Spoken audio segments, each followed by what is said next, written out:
Tive o primeiro contato com a fotografia porque um vizinho meu na Rua 13 de Maio, ele era fotógrafo.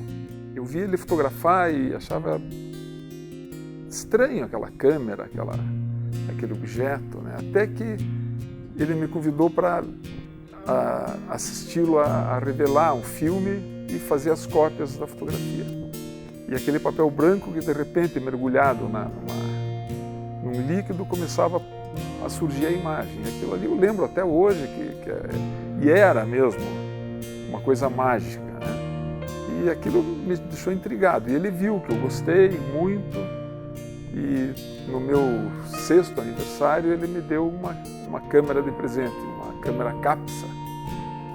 Eu ganhei a câmera, mas não sabia nem por filme, mas eu passava o dia inteiro andando com aquela câmera pela casa, pela rua, para ver as imagens aparecerem naquela janelinha.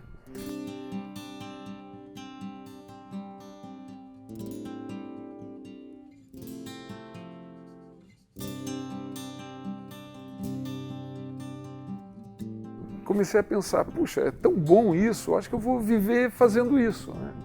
E daí fiz, naquela época, começou o curso de jornalismo, foi o primeiro ano do curso de jornalismo da Universidade Federal do Paraná. Eu comecei a fotografar profissionalmente no jornal, na editora O Estado do Paraná, fotografando para o jornal A Tribuna do Paraná e o Estado do Paraná. Fiquei lá uns 2 anos e nessa época surgiu o torneio Roberto Gomes Pedrosa, onde times de São Paulo e do Rio vinham jogar em Curitiba. E com isso, os jornais de São Paulo e do Rio precisavam cobrir os jogos aqui e eu acabei fazendo fotos para eles. Em seguida, para a revista Placar. Eu já fotografava, fazia freelancer para a Veja também. Daí eu pedi demissão do Jornal do Estado do Paraná e me dediquei exclusivamente aos trabalhos de freelancer.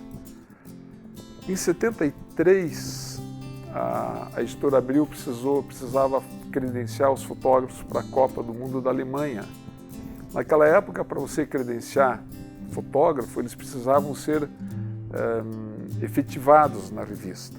A editora Abril tinha decidido mandar 4 fotógrafos, 3 da Placar e 1 da revista Veja. E o Mino Carta, nessa altura, lembrou que o fotógrafo, que era freelancer em Curitiba, fotografava também para a revista Placar. E daí decidiram que eu devia ir para a Copa pela revista Veja. Na cobertura da Copa, a preferência das credenciais era da revista Placar, porque era uma revista dedicada ao futebol. E eu, como fotógrafo da Veja, junto com o repórter Carlos Maranhão, nós ficamos fotografando e fazendo matérias com os outros grupos, não o grupo que estava no Brasil. Eu fui fotografar o jogo Holanda e Argentina, que era um jogo secundário naquela época. E com isso pude fotografar, documentar o surgimento da Laranja Mecânica, que era a seleção da Holanda, que massacrou a Argentina por 4-0. Foi um assombro aquilo. E com isso eu acabei voltando para o Brasil e o Mino Carta gostou tanto da cobertura que foi feita durante a Copa que foi assim que eu fui morar em São Paulo, porque acabei ficando quase 10 anos lá. Comecei daí como fotógrafo da Veja, né? Uns 4 anos mais tarde, perguntaram se eu não queria assumir o cargo de chefe de fotografia da Veja. Eu lembro bem, eu disse não, chefe de fotografia eu não quero ser, porque chefe limita-se a receber os filmes, descer para o laboratório e não participa da edição. Eu topo se vocês me nomearem, se eu for contratado como editor de fotografia, se nós criarmos a editoria de fotografia da Veja. A revista Veja fez uma pesquisa sobre índice de leitura das matérias. E ficou bem caracterizado pelo resultado das pesquisas que as matérias ilustradas com fotografias pequenas eram menos lidas do que as ilustradas fotografias maiores. E as ilustradas com fotografias coloridas tinham um índice de leitura, então, muito maior que as ilustradas com fotografia preto e branco. Ou seja, eles perceberam que a fotografia vendia o texto, muito mais do que o próprio conteúdo do texto. E ali começaram a valorizar muito mais a fotografia, porque o que acontecia com a chefia de fotografia? As fotografias subiam para a redação, digamos, às 10 horas da noite e iam para a mesa dos editores. Eu, como fotógrafo, já tinha acontecido de eu ter fotos boas, que eu sabia que eram boas, ia ver o resultado na segunda-feira, não estava lá a melhor foto. Apesar de ter sido escolhida pelo meu chefe de fotografia. Ele punha lá 3, 4 opções e o editor escolhia errado na hora de paginar. Eu disse, não, isso está errado, eu vou ficar aqui até a paginação. Então eu acabava ficando até às 3 da manhã, todos os dias. O que acontecia? Sempre dava várias opções para eles, só que eu ficava junto na hora de editar. E dizia, não, olha, a melhor opção é essa fotografia aqui. Tá, tudo bem, então essa aqui é. Daí desenhar, o diagramador desenhava a fotografia bonita assim, e ele vinha e dizia, olha, está aqui, está assim, você sobraram 500 linhas. Daí o editor dizia, não, mas peraí, a matéria tem 600 linhas. O que era o usual até aquela época, até esse momento. Ah, então corta a fotografia. Então pegava a fotografia vertical, cortava, horizontal, cortava. Ia diminuindo, sem se preocupar com o conteúdo. Não era diminuir a fotografia, era cortar, porque aquela altura já não dava mais para remediar. Daí eu dizia, não, peraí, ninguém vai mexer essa fotografia, o espaço dela é esse aqui, ela é importante. Vamos reduzir a matéria. Bom, reduzir matéria não é como cortar com a tesoura ou diminuir a fotografia. Tem que reescrever, vocês sabem como é que é, você não tira 10 linhas do texto, assim, as 10 últimas linhas, tem que reescrever. Era um transtorno para o editor, né? Reescrever aquela altura da madrugada. E daí era uma briga, sempre era briga. E daí o que acontecia? Íamos lá para a sala do Guzzo, que era o diretor, e ele sabia o que vendia a matéria, o que vendia a revista. Ele dizia, não, a fotografia tem que ficar como o Sade falou, fica grande. Então foi uma época sensacional e a fotografia cresceu muito dentro da Veja. Fiquei uns 3 anos dando aula no curso de publicidade e hoje me dedico apenas a projetos pessoais e um ou outro cliente que ainda gosta que eu fotografe para eles. Eu sinceramente assim admiro muito os outros fotógrafos, mas não gosto muito do que eu faço. Claro que tem algumas fotografias que eu prefiro,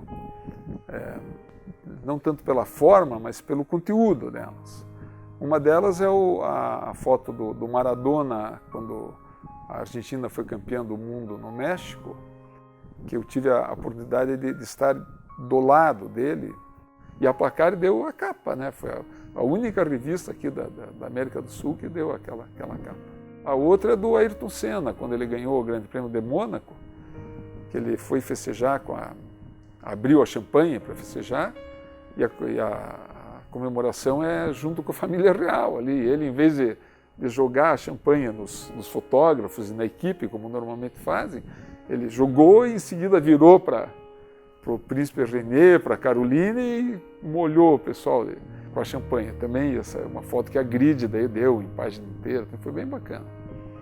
E uma outra foto que eu gosto muito, essa não foi publicada na revista Placar, mas eu acabei ganhando um prêmio Nikon com ela, porque eu fui fazer uma reportagem sobre um torneio de surf que tinha na Joaquina, em Florianópolis. O Sérgio Berezovski, que recebeu as fotos da Joaquina e gostou e tal, e daí ele me ligou, disse assim, Sade, a gente está publicando a matéria, mas a melhor foto eles não querem publicar. Mas eu não me conformo, eu vou mandar para você. E eu quero que você inscreva essa foto no concurso Nikon. Depois tem uma outra, numa passeata, numa das primeiras passeatas dos estudantes contra a ditadura, que eu fui fotografar. acabei apanhando da polícia, quebraram uma Leica minha, mas eu fiz uma foto de um estudante sendo agredido pela polícia, e essa foto foi publicada, bem publicada pela Veja, mas muitos anos mais tarde, agora, uns 3 anos atrás, ela foi publicada novamente como uma das 10 fotografias mais significativas da época da ditadura. Eu acho que os cursos de fotografia, eles abreviam uma etapa para quem gosta, quem está querendo começar a fotografar. Eles dão algumas bases técnicas e de enquadramento, de cuidados que você tem que ter para uma boa fotografia, que nenhum fotógrafo tem paciência de ensinar para quem está começando. O Photoshop no jornalismo, ele serve para você tratar a fotografia como antigamente você tratava a fotografia no laboratório. Na publicidade você pode manipular a fotografia, daí é outra coisa. Você pode mentir, você deve mentir, inclusive, na fotografia de publicidade. Só que para mentir bem na fotografia de publicidade, você tem que ser um mestre no Photoshop. A fotografia digital, ela mudou radicalmente a fotografia. Antes, a fotografia tinha um componente de estresse, de ansiedade muito grande, de insegurança, melhor dizendo. Eu lembro que quando eu estava começando, eu li uma entrevista de um grande fotógrafo americano que ele disse assim: eu faço as fotos, eu meço a luz, faço o foco, faço tudo o mais corretamente possível. Depois eu rezo para que tenha dado certo. Só vou saber quando o filme voltar do laboratório. E era exatamente isso que acontecia. Você tinha esse componente assim de será que eu fiz certo? Será que saiu em foco? No jornalismo isso é terrível, porque você não tinha chance de repetir. A preocupação do fotógrafo hoje é fazer uma boa foto, né? Bem focada, bem informativa, com conteúdo. Quanto mais fotografam, vão fotografando melhor, vão aprendendo com o que fazem. E provavelmente muitos desses fotógrafos amadores vão acabar se tornando fotógrafos profissionais. Isso é muito bom. Agora, eu sempre dou eu falo uma coisa seguinte, vê, eu acho muito fácil você fazer uma fotografia ótima ao acaso. Qualquer pessoa pega uma câmera, de repente lá surgiu alguma coisa, ou pega o celular e faz aquela fotografia maravilhosa, em foco, bem exposta. A pessoa fica feliz e a fotografia é boa realmente. Agora, o fotógrafo profissional, ele tem que fazer isso todos os dias e dentro de um determinado assunto e dentro de um tempo específico e num determinado local. Ele não é ao acaso que a fotografia boa dele é criada. Há um tempo atrás, eu dizia que me pediram, defina a fotografia. Eu dizia, a fotografia é paixão. E foi paixão para mim durante muito tempo. O que significa paixão? Você fazia qualquer coisa para conseguir a fotografia que você queria e se submetia a sacrifícios, fazia matérias terríveis, passava por situações desagradáveis só por uma matéria insignificante, mas eu tinha paixão pelo que eu fazia e fazia aquilo com gosto. Eu hoje substituí a palavra. A fotografia para mim não é mais paixão, eu faço por prazer.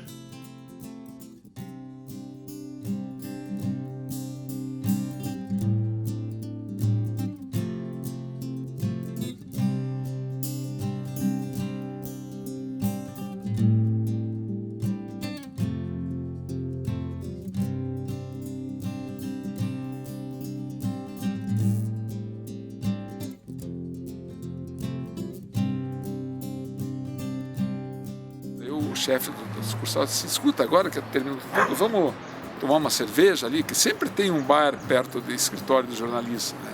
Disse, vamos, convida o Nick para ir junto com a gente. Daí, não, o Nick, vamos. Daí sentamos, eu, ele e o Nick. Daí começamos a bater um papinho, eu disse assim, o Nick é japonês também? Trabalha assim?